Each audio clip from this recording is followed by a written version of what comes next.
Okay. वैज्ञानिक कहते हैं कि चांद पर जीवन नहीं, लेकिन मैं हरिशंकर पांडे उर्फ माता दी, मैं कहता हूं वैज्ञानिक झूठ बोलते हैं। वहां हमारे जैसे ही मनुष्यों की आबादी। विज्ञान ने हमेशा मुझसे हरिशंकर पांडे से मात खाई। फिंगरप्रिंट विशेषज्ञ कहता है कि छोरे पर पाए गए उंगलियों के निशान मुलिम के नहीं, लेकिन मैं हरिशंकर पांडे उर्फ माता दी उसे सजा दिला ही देता हूं। मैं कहता हूं यह वैज्ञानिक केस का पूरा इन्वेस्टिगेशन नहीं। इन्होंने जो है चांद का उजला हिस्सा देखा और कह दिया कि वहां जीवन नहीं है। मैं चांद का अंधेरा हिस्सा देखकर आया हूं, वहां मनुष्य जाति है। पूछा जाएगा कि मैं चांद पर क्यों गया था, किसी टूरिस्ट की हैसियत से या किसी फरार अपराधी को पकड़ने? नहीं। मैं भारत सरकार की तरफ से सांस्कृतिक आदान प्रदान के अंतर्गत गया था। चांद सरकार ने लिखा था कि हमारी सभ्यता बहुत आगे बढ़ी है, लेकिन हमारी पुलिस में पर्याप्त सक्षमता नहीं। मेहरबानी करके किसी पुलिस अफसर को भेजें जो हमारी पुलिस को शिक्षित कर दे। मैं हरिशंकर पांडे। गृह मंत्री ने सचिव से कहा कि किसी आईजी को भेज दो। सचिव ने कहा नहीं सर, आईजी को नहीं भेजा जा सकता, प्रोटोकॉल का सवाल। चांद हमारा एक क्षुद्र उपग्रह है, आईजी के रैंक के आदमी को नहीं भेजेंगे, किसी सीनियर इंस्पेक्टर को भेज देता। तय किया गया कि हजारों मामलों के investigating officer senior inspector Harishankar Pandey उर्फ माता दी को भेज दिया जाए। चांद की सरकार को लिख दिया गया कि आप पृथ्वी यान भेज दीजिए। पुलिस मंत्री ने मुझे बुलाकर कहा, हरिशंकर पांडे जी, आप जो है भारतीय पुलिस की उज्जवल परंपरा के दूत की हैसियत से जा रहे हैं। ऐसा काम करना कि सारे डिपार्टमेंट में ऐसी जय जयकार हो कि पीएम को भी सुनाई पड़ जाए। मैंने कहा जी सर, मेरी यात्रा का दिन आ गया। एक यान अंतरिक्ष अड्डे पर उतरा। मैं सबसे विदा लेते हुए यान की तरफ बढ़ रहा था और कहता जा रहा था, क्रमश नगर खींचे सब ताजा, हृदय राख कौशलपुर राजा। यान के पास पहुंचकर मैंने मुंशी अब्दुल गफूर को पुकारा, मुंशी। मुंशी ने कहा जी फैक्ट साहब। एफआईआर रख दी है? बोला जी फैक्ट साहब। और रोजनामा का नमूना? बोला जी फैक्ट साहब। मैंने हवलदार बलभद्र को बुलाकर कहा, हमारे घर में जचकी के बकत अपने खटला को मदद के लिए भेज देना। बलभद्र ने कहा जी फैक्ट साहब। गफूर ने कहा मैं अपनी भी पत्नी को भेज दूंगा फैक्ट साहब, आप बेफिक्र है। मैंने यान के चालक से पूछा,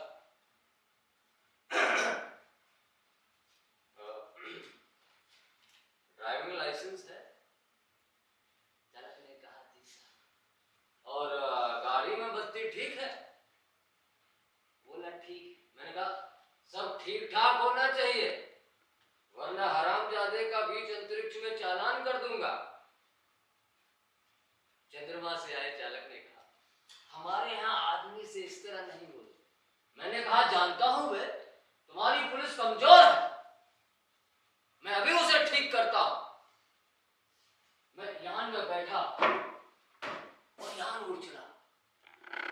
पृथ्वी के वायुमंडल से यान बाहर निकला ही था कि मैंने यान के चालक से कहा, अबे हॉर्न क्यों नहीं बजाता? चालक ने जवाब दिया कि आसपास लाखों मील में कुछ भी नहीं है। मैंने डांटा, मगर रूल इज रूल, हॉर्न बजाता चल। चालक हॉर्न बजाता हुआ यान को अंतरिक्ष अड्डे पर उतार लाया। मैं हरिशंकर पांडे, मैं अंतरिक्ष अड्डे पर उतरा। वहां मेरे स्वागत के लिए पुलिस अधिकारी खड़े थे। किसी के कंधों पर स्टार नहीं थे, फीते भी नहीं लगे थे, लिहाजा मैंने एड़ी मिलाना, हाथ उठाना जरूरी नहीं समझा। फिर मैंने सोचा कि मैं पुलिस इंस्पेक्टर की हैसियत से नहीं, सलाहकार की हैसियत से आया हूं। वे लोग मुझे पुलिस लाइन में ले गए।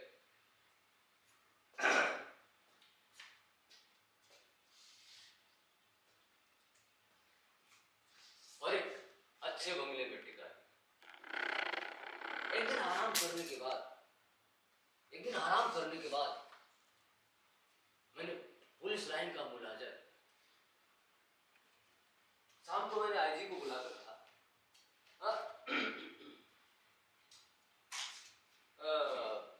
आपके यहाँ पुलिस लाइन में हनुमान जी का मंदिर नहीं। आईजी ने कहा, हनुमान कौन थे हम नहीं जानते। मैंने कहा, हनुमान का दर्शन हर कर्तव्य परायण पुलिस वाले के लिए जरूरी है। हनुमान सुग्रीव के यहाँ स्पेशल ब्रांच में थे, उन्होंने सीता माता का पता लगाया था, एब्डक्शन का मामला था, दफा 362। हनुमान ने रावण को वहीं सजा दे दी, उसकी प्रॉपर्टी में आग लगा दी। पुलिस को चाहिए कि अपराधी को पकड़ा और वहीं पर सजा दे दी, अदालत में जाने का झंझट नहीं। लेकिन अब ये सिस्टम हमारे यहाँ चालू नहीं हुआ। हनुमान के काम से भगवान रामचंद्र बहुत खुश हुए। बोले उन्हें अयोध्या ले आए और टोल ड्यूटी पर तैनात कर। वही हनुमान हमारे आजाद है। मैं उनकी फोटो लेते आया हूं। हाँ, इस पर से मूर्तियां बनवाई और हर पुलिस स्टेशन में स्थापित करवाई। अगले ही दिन हर पुलिस स्टेशन में हनुमान जी स्थापित हुए। मैं हरिशंकर पांडे, मैं उन चीजों का अध्ययन कर रहा था जिनसे पुलिस अलाल और लापरवाह हो गई। कोई कारण समझ में नहीं आ रहा था। एकाएक मैंने मुंशी से कहा, जरा तनख्वाह का रजिस्टर दिखाओ। तनख्वाह का रजिस्टर देखा तो कारा पकड़ में आ। शाम को मैंने पुलिस मंत्री को बुलाकर कहा, मैं समझ गया हूं कि आपकी पुलिस मुस्तैद क्यों नहीं है। अरे आप इतनी बड़ी हुई तनख्वाह देते हैं, इसलिए सिपाही को 500, हवलदार को 700, थानेदार को 1000। ये क्या मजाक है? आखिर पुलिस अपराधी को क्यों पकड़े? हमारे यहाँ तो सिपाही को 100 और इंस्पेक्टर को 200 देते हैं, दिन भर जुर्म की तलाश करते हैं। अब तनख्वाह फौरन घटाइए। पुलिस मंत्री ने कहा, मगर ये तो अन्याय होगा, अच्छा वेतन नहीं मिलेगा तो काम ही क्यों करेगी। मैंने कहा, बिल्कुल अन्याय नहीं होगा। आप देखेंगे कि पहले से घटी हुई तनख्वाह मिलते ही आपकी पुलिस की मनोवृत्ति में क्रांतिकारी परिवर्तन आ जाए। पुलिस मंत्री ने तनख्वाह घटा दी। 2-3 महीने में सचमुच बहुत फर्क आ। पुलिस सोते से एकदम जाग गई, अपराधों पर नजर रखने लगी। अपराधियों की दुनिया में घबराहट छा गई। पहले से कई गुने अधिक केस रजिस्टर हुए थे। उन्होंने मुझे बुलाकर कहा, हरिशंकर पांडे जी, आपने क्रांति कर दी, मगर ये हुआ किस तरह?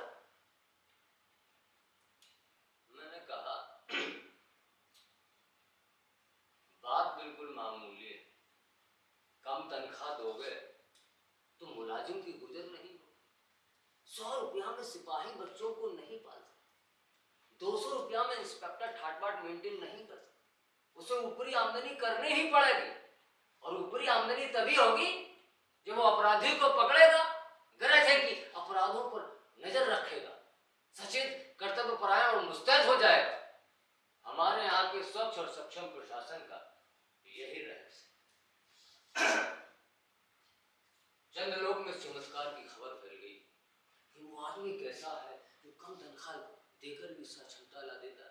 तमाम पुलिस के लोग आते और कहते, गुरु आप उधर ना पधारते, तो पूरी तनख्वाह से ही गुजर करते रहते। सरकार भी खुश थी,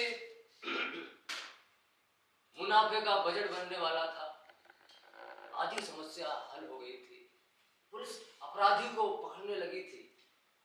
अब मामले की जांच विधि में सुधार करना रह गया। मैं हरिशंकर पांडे इंतजार कर रहा था कहीं कोई बड़ा केस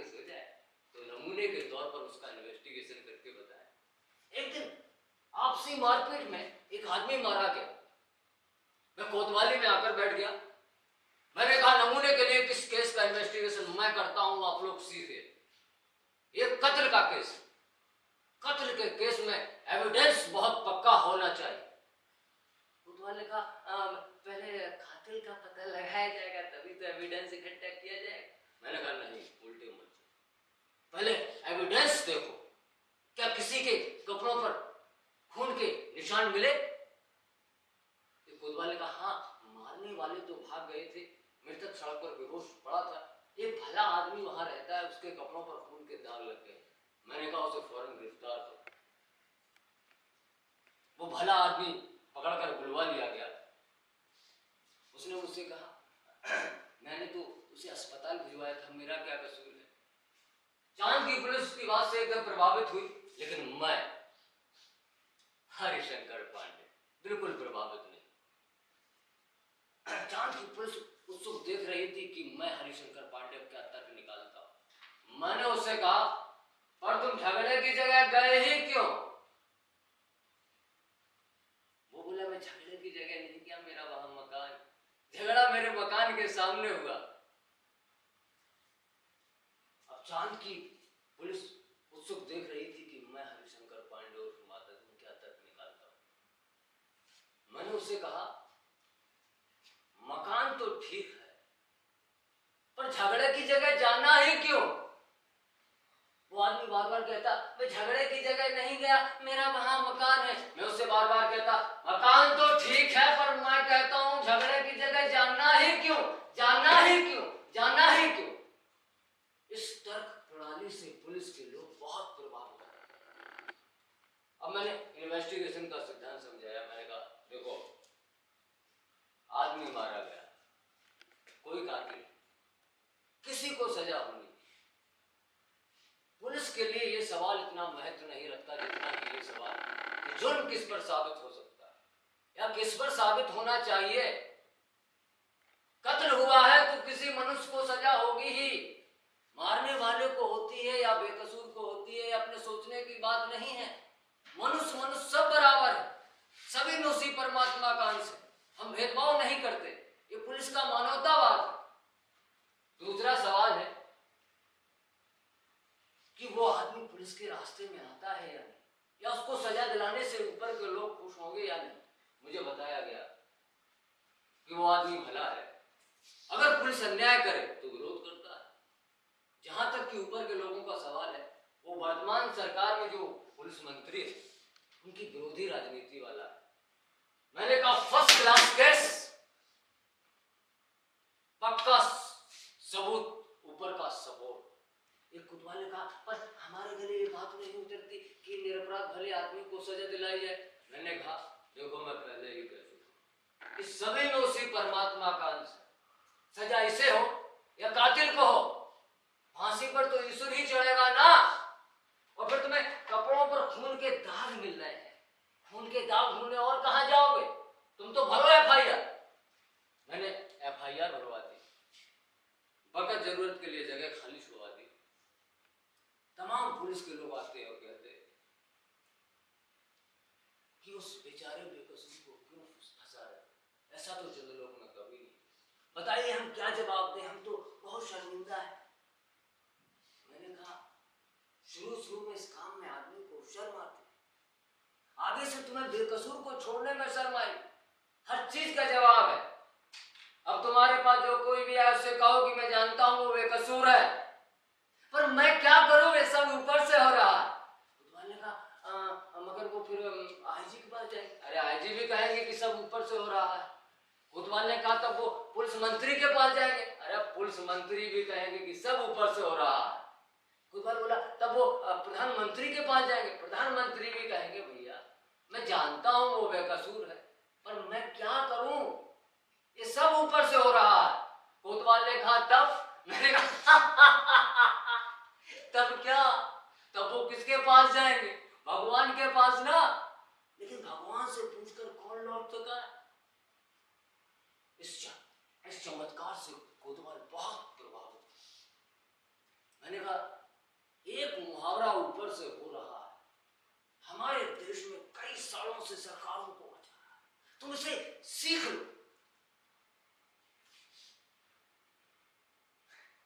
मैं हरिशंकर पांडे, केस की तैयारी होने लगी। मैंने कहा अब 4-6 चश्मदीद गवाह लाओ। कोतवाल ने कहा चश्मदीद गवाह कोई कैसे होगा जब किसी ने उसे मारते देखा ही नहीं। मैंने सिर ठोक लिया यार, किन बेवकूफों के बीच फंसा दिया गवर्नमेंट ने। इन्हें तो ABCD भी नहीं आती। मैंने झल्लाकर कहा चश्मदीद गवाह किसे कहते हैं जानते हो? अरे चश्मदीद गवाह वो नहीं है जो देखे, बल्कि वो होता है जो कहे मैंने देखा, मैंने देखा, मैंने देखा। कोतवाल ने कहा मगर ऐसा कोई क्यों कहेगा? मैंने कहा कहेगा यार, पता नहीं कैसे डिपार्टमेंट चलाते हो। चश्मदीद गवाहों की लिस्ट पुलिस के पास पहले से ही रहती है, जहां जरूरत हुई उन्हें चश्मदीद बना दिया। हमारे यहाँ तो ऐसे लोग होते हैं जो 200-300 वारदातों के चश्मदीद गवाह होते हैं। हमारी अदालतें भी मान लेती है। यार इस आदमी में कोई दैवी शक्ति है जहां जान लेता है कि अमुक जगह वारदात होने वाली है, वहां पहले ही पहुंच जाता है। मैं तुम्हें चश्मदीद गवाहों की लिस्ट बना कर देता हूं।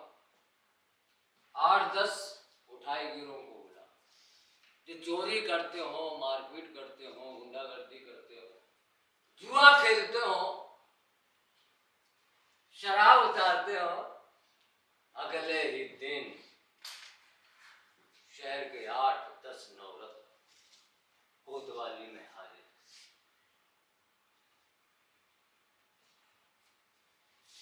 मैं हरिशंकर पांडे। मैंने उनसे कहा तुम लोगों ने उस आदमी को लाठी से मारते देखा था ना? तो बोले नहीं, हम वहां थे ही नहीं। मैं जानता था ये पहला मौका है। मैंने उनसे फिर कहा वहां नहीं थे, मैंने माना, लेकिन लाठी से मारते देखा तो था। वो हंसने लगे, ये पागल आदमी तभी ऐसी उटपटांग बातें कर रहा है। मैंने कहा हंसो मत, जवाब दो। बोले जब थे ही नहीं तो कहां से देखा? मैंने कहा कहां से देखा? तो बताता हूं कहां से देखा। तुम लोग जो काम करते हो इधर दर्ज है। शराब, जुआ और उसके सब के जुर्म में तुमको कम से कम 10 साल जेल में डाला जा सकता है। तुम लोग ये काम आगे भी करना चाहते हो या जेल जाना चाहते हो? हाँ बोलो बोलो। वो बोले हमने उस आदमी को लाठी से मारते देखा था ना। हाँ आगे भी ऐसी वारदातें देखोगे? बोले साहब आप तो कहेंगे तो सब देखेंगे। बहुत बढ़िया। ये सब देखकर कोतवाल थोड़ी देर तो बेहोश हो गया। होश आया तो मेरे चरणों पर गिर पड़ा। मैंने कहा हटो हटो यार, काम करने दो। कोतवाल मेरे पांव से लिपट गया, बोला मैं जीवन भर श्री चरणों में पड़ा रहना चाहता हूं। मैंने आगे की सारी कार्यप्रणाली तय कर दी। FIR बदलना, रोजनामचा बदलना, गवाहों को तोड़ना, सब सिखा दिया। उस आदमी को 20 साल की सजा। चांद की पुलिस शिक्षित हो चुकी थी, धड़ाधड़ केस बनने लगे थे। पुलिस की ऐसी मुस्तैदी मेरा हरिशंकर पांडे के सहयोग का नतीजा थी। एक दिन चांद की संसद ने धन्यवाद का प्रस्ताव पास किया। मेरे गले में जो है फूल मालाएं थी। मैं गाड़ी में बैठा हुआ था, आसपास जय जयकार करते हजारों लोग। 20 साल पहले पुलिस में भर्ती होते वक्त किसने सोचा था कि एक दिन दूसरे लोक में मेरा ऐसा स्वागत हो। मैं पछता रहा था यार, इस मौके पर अपनी पत्नी को और अपने बच्चों को ले आता। भारत में पुलिस पुलिस मंत्री ये सब देख रहे थे, सोच रहे थे कि मेरी सद्भावना यात्रा के लिए वातावरण बन गया। लेकिन चांद की संसद का एक विशेष अधिवेशन बुलाया गया, बहुत तूफान खड़ा हुआ, गुप्त अधिवेशन था, इसलिए रिपोर्ट प्रकाशित नहीं हुई।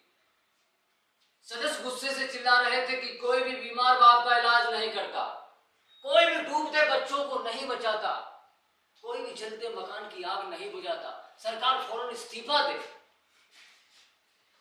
लेकिन चांद के प्रधानमंत्री ने मुझे बुलाकर कहा, हरिशंकर पांडे जी, आपकी सेवाएं प्रदान करने के लिए बहुत बहुत धन्यवाद, अब आप अपने देश वापस लौट जाइए। मैंने कहा मैं तो टर्म खत्म करके ही जाऊंगा।